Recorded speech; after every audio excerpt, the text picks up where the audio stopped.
আসসালামু আলাইকুম ওরহমাতুল্লাহি ওবারাকাতু। প্রিয় সম্মানিত ভিউয়ার্স, আমি আছি এখন ফরিদপুর মমিনখারহাট চান্দের ব্রিজ। এখানে একটি চটপটির দোকান রয়েছে আব্দুর রহমান ভাইয়ের, পাশাপাশি এই ব্রিজের নিচে রয়েছে একটি হাঁসের খামার।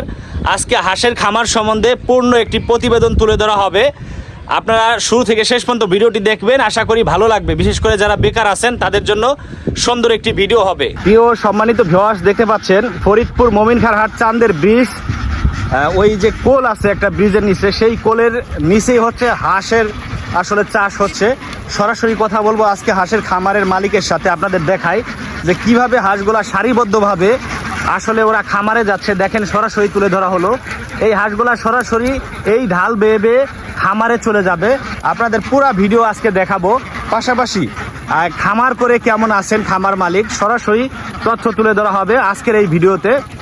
বিশেষ করে যারা তরুণ বেকার আছেন, অনেক প্রবাসী ভাই বোনরা আছেন যারা হচ্ছে অল্প পুঁজিতে দেশে আসতে সাহস পাচ্ছেন না, দেশে এসে কি করবেন, তাদের জন্য আজকের এই ভিডিওটি খুবই গুরুত্বপূর্ণ। এই যে একজন ভাই আছে, ওনাদের নিজেদের খামার, উনি হচ্ছে হাঁসগুলা আসলে দিক নির্দেশনা ঠিক করে দিচ্ছেন কোন পথ দিয়ে আসলে হাঁসগুলা উঠে যাবে। এভাবেই উপরে দাঁড়ায় একজন ভাই হচ্ছে হাঁস ডাকতেছে, সব হাঁস উপরে চলে যাচ্ছে। আজকের এই ভিডিওটি হচ্ছে ফরিদপুর জেলার চর মাধবদী ইউনিয়ন চান্দের ব্রিজ এলাকা থেকে করা হচ্ছে। হাঁসগুলা তো আপনাদের না ভাই? এতক্ষণ চড়াইলেন নদীতে? নদীতে আগলা দিয়ে খাওয়ান কতক্ষণ? এই সকাল 9টা বাজে সারা হয়। সকাল 9টা বাজে সারেন, আবার হচ্ছে আসরের পরে উঠাই ফেলান। আপনার নাম কি? ইমরান। মোহাম্মদ ইমরান। লেখাপড়া করেন? জি। কোন ক্লাসে? এখন লেখাপড়া করি না। এখন করেন না? আচ্ছা, আপনার বড় ভাইয়ের খামার। ভালো থাকবেন। হ্যাঁ, পিপিলিকা যেমন লাইন ধরে চলাফেরা করে, ঠিক তেমনি হাঁসও দলবদ্ধভাবে চলাফেরা করে। তার প্রমাণ হচ্ছে আজকের এইটা। দেখেন, পুরা লাইন ধরে ওরা হচ্ছে খামারে চলে যাচ্ছে। আজকের যিনি এই খামার মালিক আছেন তার সাথে কথা বলবো যে আসলে ডিম উৎপাদন করে লাভবান আছেন নাকি লসে আছেন। হাঁসগুলার জন্য হচ্ছে ওনারা আগেই খাবার দিয়ে রাখছিল খামারের মধ্যে। এই হচ্ছে হাঁসের ঘর, যেখানে আসলে হাঁস থাকে। এটা হচ্ছে চান্দের ব্রিজ এর পাশেই একটা কোল, এই কোলের সাইডেই হচ্ছে একটা ঘর, শেড উঠানো। এই শেডের মধ্যেই হচ্ছে হাঁসগুলা থাকে। এভাবেই দেখেন কারাকারি করে খাবারগুলা খাচ্ছে ওরা। আসলে কোনো কিছু না করলে কোনো কিছু হবে না। পরিশ্রম হচ্ছে সৌভাগ্যের পরিস্থিতি। যদি পরিশ্রম করেন অবশ্যই ফল পাবেন। পরিশ্রম করে খাইলে এটা হালাল ব্যবসা। ভাই হালাল ব্যবসা করতেছে, দেখে খুব ভালো লাগতেছে। অনেকগুলা হাঁস দলবদ্ধভাবে এটার মধ্যে খাবার খাচ্ছে। এই খামারের যিনি মালিক আছে তার সাথে আমরা একটু সরাসরি কথা বলবো। আসসালামু আলাইকুম ওরহমাতুল্লাহি ওবারাকাতু। ওয়ালাইকুম আসসালাম ওয়া রাহমাতুল্লাহ। ভালো আছেন ভাই? আলহামদুলিল্লাহ। কেমন আছেন? এই আলহামদুলিল্লাহ, আল্লাহ পাক আমাকেও ভালো রাখছে। এই খামারের মালিক আপনি? জি আলহামদুলিল্লাহ। এই খামারটা করছেন কতদিন হয়েছে? 5 মাস। 5 মাস প্লাস এরকম হবে। তো হচ্ছে এই খামারে আপনি হচ্ছে ডিমের হাঁস আনছিলেন নাকি বাচ্চা হাঁস আনছিলেন? আমি বড় হাঁস, পোলেট হাঁস আনছি। পোলেট হাঁস আনছেন। কতগুলো হাঁস আনছিলেন? হাঁস আনছিলাম 520 পিস। 520 পিস আনছিলেন। এখন আসলে কতগুলো আছে? এখন 400 450 এরকম আছে।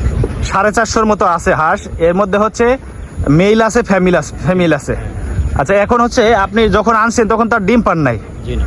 এখন ডিম পাচ্ছেন? জি। 450 হাতের মধ্যে কতগুলো ডিম পাচ্ছেন এখন বর্তমানে? এখন 300 এরকম, 320 এরকম। 320 ডিম পাচ্ছেন। তাতে এই 5 মাসে আপনার যে খরচ যাচ্ছে, হাঁসকে তো অবশ্যই খাবার কিছু কিনে খাওয়াতে হচ্ছে। জি অবশ্যই। তো এই খরচ যায় বর্তমানে কি কিছু লাভবান হচ্ছেন? আলহামদুলিল্লাহ, কিছু টাকা এখন থাকে। কিছুদিন আগে আরো বেশি সংখ্যক ছিল হাঁস, গরমের আগে, যেটা তখন পার্সেন্টেজ বেশি ছিল। এখন একটু হালকা একটু ডাউন। তো তখন মোটামুটি ভালো একটা অ্যামাউন্ট ছিল, এখনো মোটামুটি ভালো আলহামদুলিল্লাহ। আচ্ছা আচ্ছা, আলহামদুলিল্লাহ। 450 হাঁস পালনে মোটামুটি কিছু টাকা থাকে। কিছু টাকা থাকে। আর এদের প্রতিদিন মানে প্রতিদিন আপনার পার ডে কেমন টাকা খরচ যাচ্ছে খাবার খরচ? আমি মূলত 2200 থেকে 2300 টাকা ওষুধ সহ আকারে, মানে হচ্ছে মোটামুটি 2200 থেকে 2300, 2500ই ধরলাম। এবারে যে 2500 টাকা একটু বেশি ধরি আমরা। 2500 টাকা আপনার পার ডে এখন খরচ হচ্ছে। আর ডিম বিক্রি করছেন কত টাকার? ডিম 400, 4000 টাকার ডিম বিক্রি। তাতে আছে আপনার বর্তমানে 4500 বর্তমানে দেখা গেছে আপনার 2000 টাকা থাকতেছে খরচ বর্ষা বাদে। হ্যাঁ, বেশি গেলে এরকম। যাক আলহামদুলিল্লাহ। ভাই হচ্ছে প্রবাসী ছিলেন? জি। কোন দেশে ছিলেন? কাতারে ছিলাম। প্রিয় সম্মানিত অডিয়েন্স, আপনারা শুনতে পাচ্ছেন সরাসরি একজন প্রবাসী। আসলে উনি এখানে নিজের হালাল টাকা ইনকাম করে দেশে আসার পরে একটি খামার গড়ে তুলেছেন। সেই খামারে 450 প্লাস হাঁস আছে। সেই হাঁসের প্রতিদিন ডিম বিক্রি করে খরচা বাদে, খাবার ওষুধ খরচা বাদে এখন প্রতিদিন 2000 টাকার মতো ভাইয়ের থাকতেছে এখানে। জি। আলহামদুলিল্লাহ। আপনার তো হাঁসগুলো আছেই, পাশাপাশি এখান থেকে ডিম বিক্রি করে অর্ধেক টাকা চলে যাচ্ছে খাবার খরচ, অর্ধেক টাকা আপনার প্রফিট থাকতেছে। তো বিশেষ করে আমাদের বাংলাদেশে অনেক তরুণ যুবক যুবতী এবং পাশাপাশি অনেক মানুষ বেকার আছে, যারা আসলে কোনো কর্মসংস্থানের ব্যবস্থা নাই, চাকরির পিছে ছুটছে কিন্তু চাকরি পাচ্ছে না। এই ব্যাপারে আপনি একটু তাদের ব্যাপারে কি পরামর্শ দিবেন একটু যদি বলতেন। মূলত তাদের ব্যাপার বললে অনেক ধরনের কাজ আছে। তারা যদি মনে করতেছে কিছু টাকা এগুলি তো মনে করতেছে অনেক টাকা লাগে, প্রায় ঘর উঠাইতে, প্রথম অবস্থায় হাঁস আনতে, তারপরে খাবার প্রসেস, মানে একটা বিশাল একটা টাকা লাগে। 5 থেকে 6 লাখ টাকা আমার লাগিয়েছে।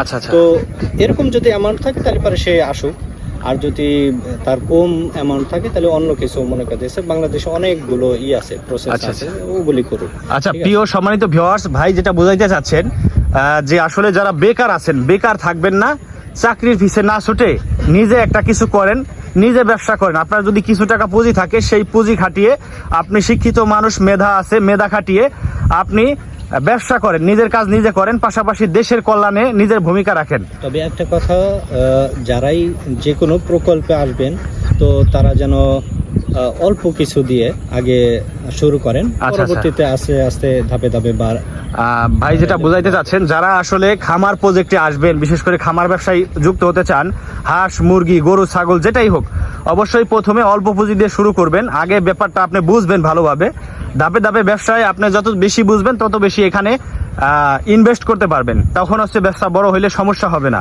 কারণ প্রথম অবস্থায় আইসা যদি আপনি দেখা গেছে 10 লাখ টাকার পুঁজি নিয়ে আইসা যদি এখানে একবারে ইনভেস্ট করে দেখা গেছে আপনার হাঁসগুলা মারা গেছে, পরে তো আপনি মনে করেন যে একটা ভুক্তভোগী হবেন, অনেক টাকা ঋণ হয়ে যাবেন। সেটা ভাই বুঝাইতে চাচ্ছে যে প্রথমে অবশ্যই খামার করতে হইলে এই বিষয়ে অভিজ্ঞ মানুষ যারা আছে তাদের পরামর্শ নিতে হবে, অথবা নিজে একটা ট্রেনিং করতে হবে, অথবা হচ্ছে আপনি আস্তে আস্তে ধাপে ধাপে সামনের দিকে আগাবেন।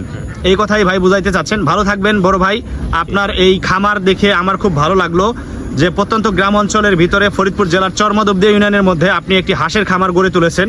সেখান থেকে প্রতিদিন ডিম উৎপাদন করছেন। সেই ডিম দিয়ে আমাদের দেশের মানুষের যে আমিষের চাহিদাটা আছে সেটা মিটতেছে, পাশাপাশি আপনার নিজের পরিবারও চলতেছে। ধন্যবাদ আপনাকে। দোয়া করবেন আমাদের জন্য। জি, আমাদের জন্য দোয়া করবেন। আলহামদুলিল্লাহ।